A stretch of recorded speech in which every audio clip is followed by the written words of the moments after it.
on. Hello, this is Tim Law with Plan It Forward Coaching and Self-Reliance You. At your earliest convenience, please subscribe to my YouTube channel, Plan It Forward Coaching. Got a number of great interviews on there with some amazing people. Today, I am beyond honored to get a guy who is an international author. He's wrote a book called The Emotional Marine.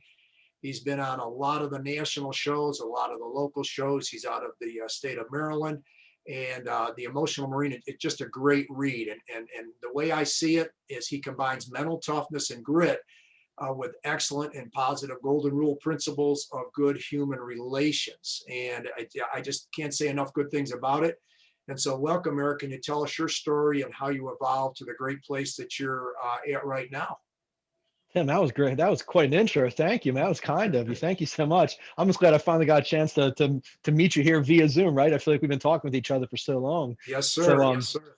Yeah. Thank you for all the kind words. Yeah, absolutely. So my topic is mental toughness, which is all about emotional control. And as a society, we're just not trained on how to control emotion. We go through school, we memorize, regurgitate, we spit out whatever we memorize, we take a test, and that test determines what school we go to. That school determines the level of the degree that we obtain, and that degree that we get determines the type of job we get, which tells us how much money we make. But what happens is we don't get any training for the emotional piece of it, how to handle others, how to be empathetic, how to be self-aware of our emotions, how to regulate emotions, how to motivate, social skill. So these are all things that we don't get any training on. And up until the mid 1990s, nobody even knew what emotional intelligence was. It was just pie in the sky, hairy fairy stuff.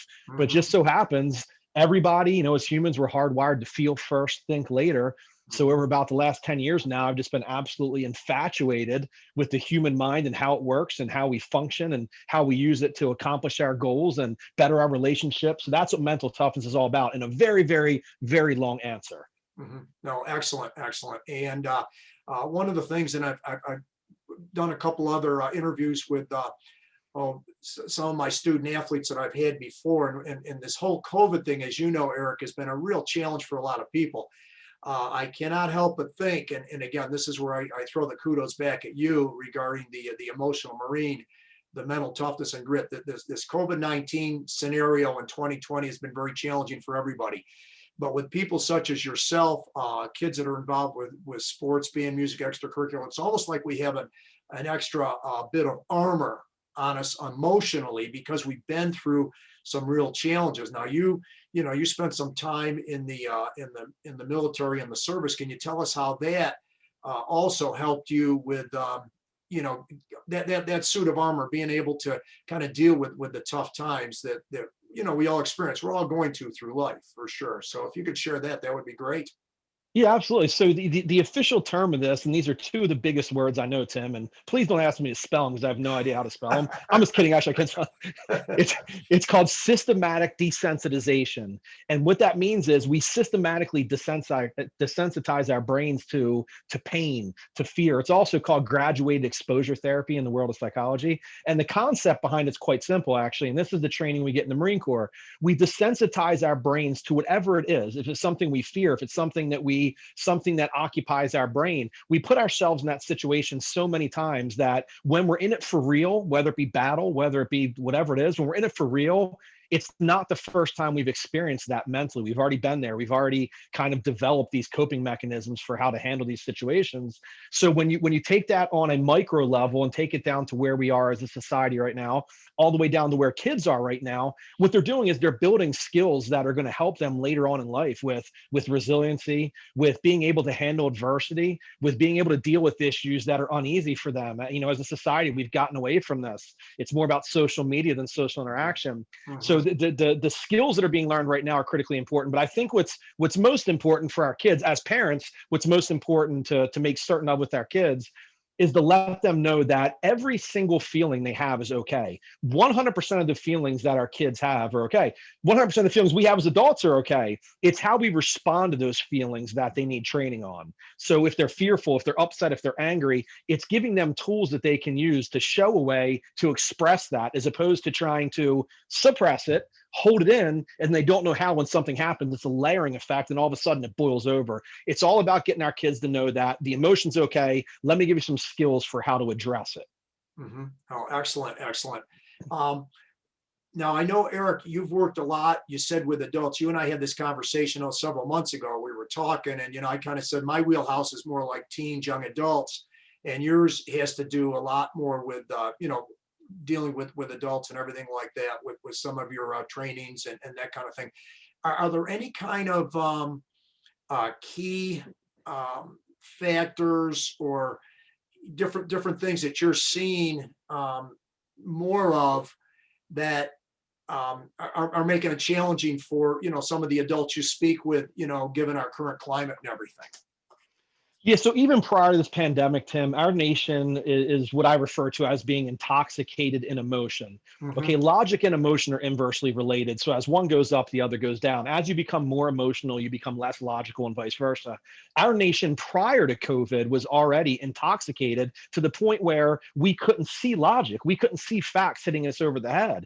This whole pandemic has now exacerbated that to the point where what we're feeling in our hearts is totally superseding what we see with our eyes. So it's more about objective.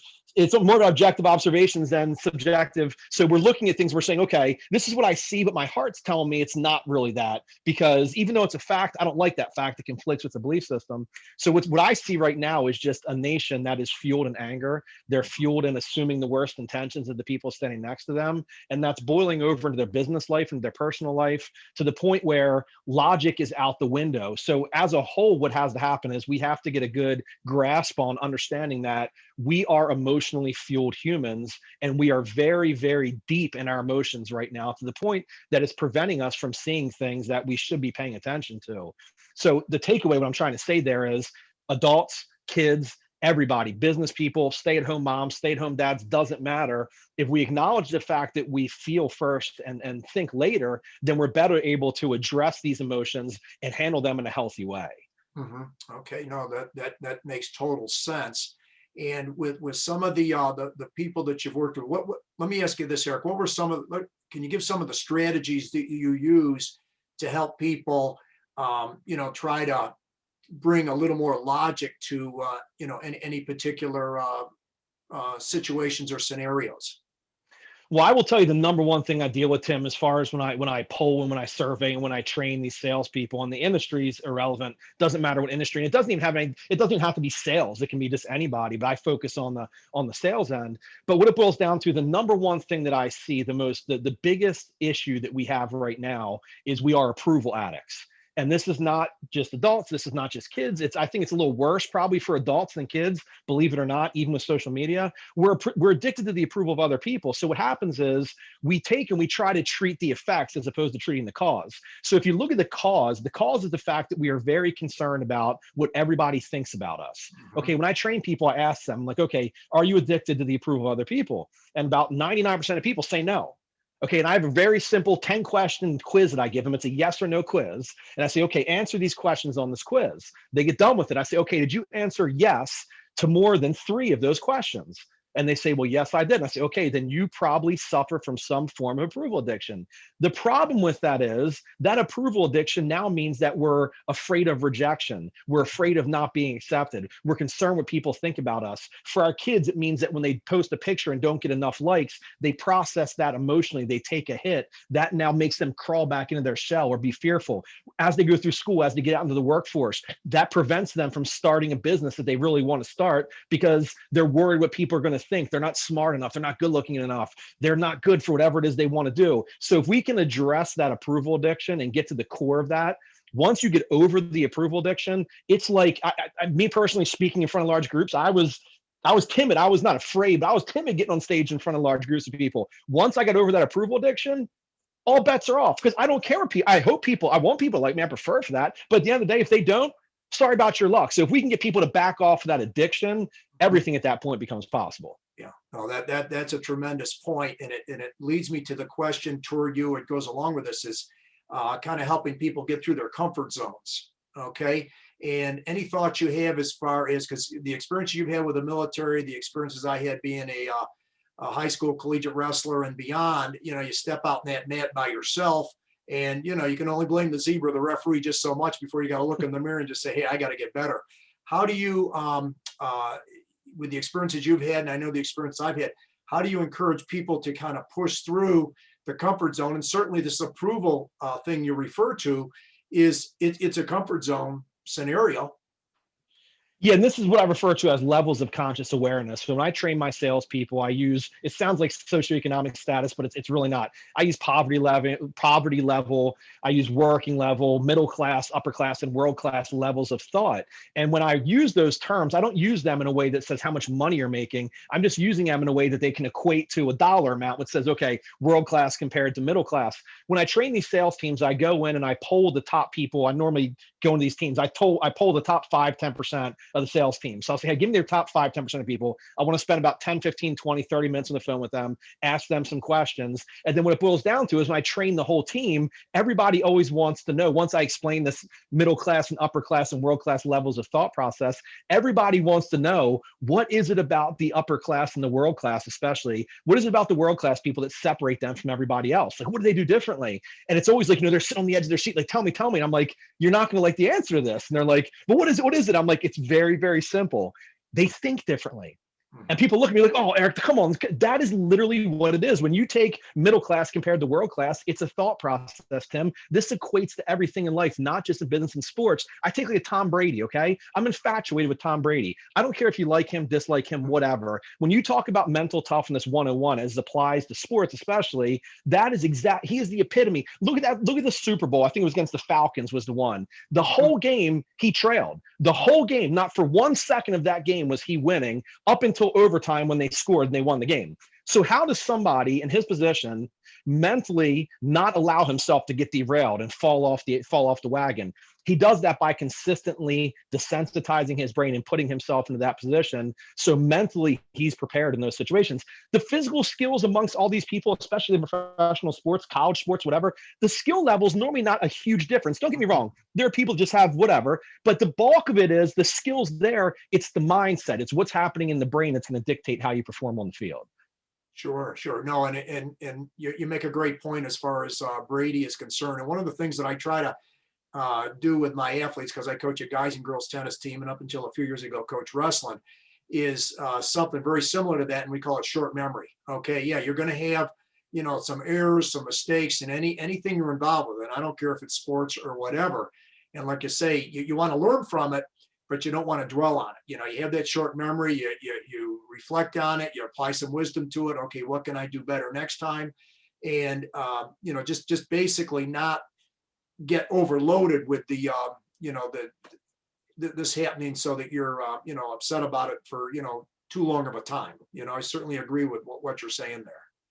Yeah, and take like I'm obsessed with field goal kickers too, Tim, like NFL field goal kickers. I'm obsessed with them. And I think that they're just the perfect example. So you can take a field goal kicker in the NFL or any level, but just say the NFL. You can take a field goal kicker, put them on the practice field, 25 yards out, wind blowing, no wind, loud crowd, laces in, laces out, good snap, bad snap, doesn't matter. Let them kick that ball 100 times. You're going to make it 100 times. Mm-hmm. Put him in the game, fourth quarter, 1 second left on the clock, down by 2 points. Why does he shank that kick? He doesn't shank it because he's lacking the skill. He doesn't shank it because he doesn't have the follow through. He shanks it because of the thought processes that are going through his mind before, during, and after that millisecond. That is mental toughness. It's the performance under pressure. How do you perform when the spotlight's on you? That's what separates the good from the great, not just in sports, in business as well. How do you perform when the pressure's on? Are you able to control those emotions? And most importantly, are you able to redirect that emotional energy towards the goal, towards the objective, and accomplish it without crumbling under pressure? That is mental toughness 101.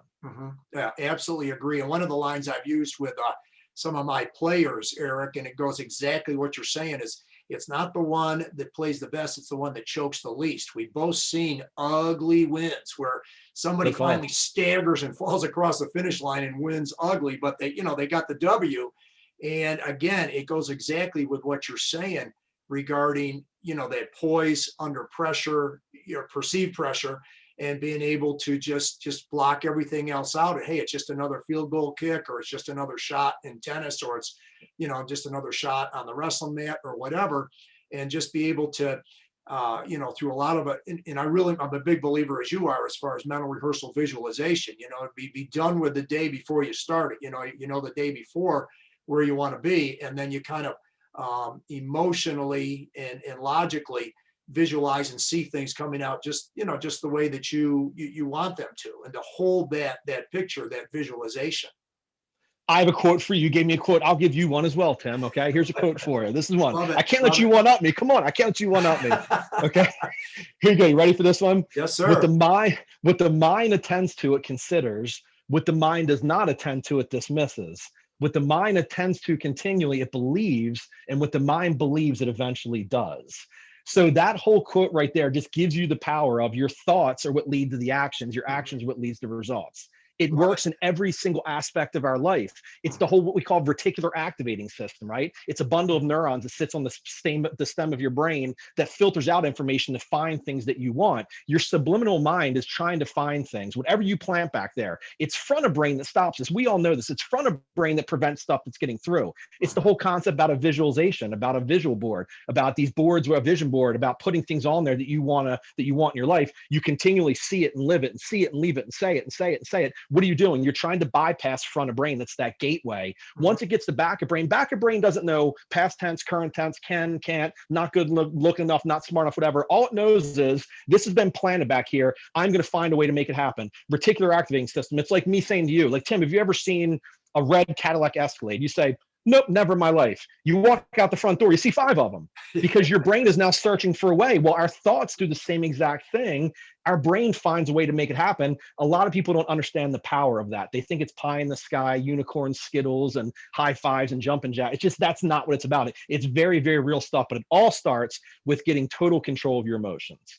Yeah, I love that, Eric. Great quote and everything. And ironically, when you talked about the RAS, or reticular activating system, I was privileged to learn about that about 35 years ago by attending a Tony Robbins seminar. And he talked about it. And what's interesting is that most people, I don't think, realize what the RAS is, the reticular activating system, because we're all deletion creatures where we've got so much information coming at us all the time. There's no way we can take it all in. So like I say, the RAS helps us delete certain things while we focus in on a track, the goal and direction that we want to go. So I think where a lot of people, I'm sorry, Tim, I think where a lot of people get this mixed up, or they conflate this with, and it's not that they're conflating with, but the book and the movie now, The Secret. I think a lot of people, when they hear reticular activating system, they think of The Secret, and they're automatically like, oh yeah, it's like The Secret. There's a problem with The Secret, or the concept of The Secret. It's just there's one step missing. So the whole premise of that book, for anybody who hasn't seen it or read it, is if you think something, it becomes reality. Okay, so basically the concept there, the thought becomes the reality, which there's a step missing there. You can't just think and it becomes a reality, right? Like you pull into the parking lot, find a parking spot, find a parking spot. Oh, there's a parking spot. Okay. That's just not going to work. What it misses is, the point it misses, and where reticular activating system picks up that piece, is the thoughts lead to the actions. Yes. And the actions lead to results. So that results, that action piece in the middle is what's missing from The Secret, which, again, they're trying to sell stuff. It sounds much better to say, just think it and it happens, as opposed to think it, those thoughts now dictate the actions, because the action piece is what's hard to do. The action piece is what causes us to look internally, to assess our belief system. It's called facilitated introspection, to look at our belief system and say, okay, are these beliefs tied to true fact-based things, or are these just warm, fuzzy feelings that I have because I've had it forever? So the action piece is the difficult part, but thoughts lead to actions, actions lead to results. That's the only thing that's missing from that formula, I think. Yeah, no, I absolutely agree with you. And one of the things that I use with some of my teens and young adults is Newton's laws of motion. Okay, and these laws of motion are not just physical motion, but it's mental and emotional, physical, mental, and emotional motions where you take action. We're seeing it a lot, and I know you have too, where people are literally addicted to their screens and phones. And I'm a big believer in technology. However, I'm a big believer in using it productively. And I'm seeing a lot of young people of all ages, I'm not picking on the young, that are just, spending huge amounts of time, doing that. So what are you creating? You're creating the habit of a lack of action. Okay. And like you said, you can have the thought, but unless you have the follow-up with the actions, the steps that you have to take, and a lot of those actions aren't going to necessarily get you there. So you got to readjust, you've got to shift, you've got to, you've heard the saying, if you first you don't succeed, try again. Well, I don't quite buy that. I say, if at first you don't succeed, try again with experimentation. Try a different door, try a different window, try a different hallway.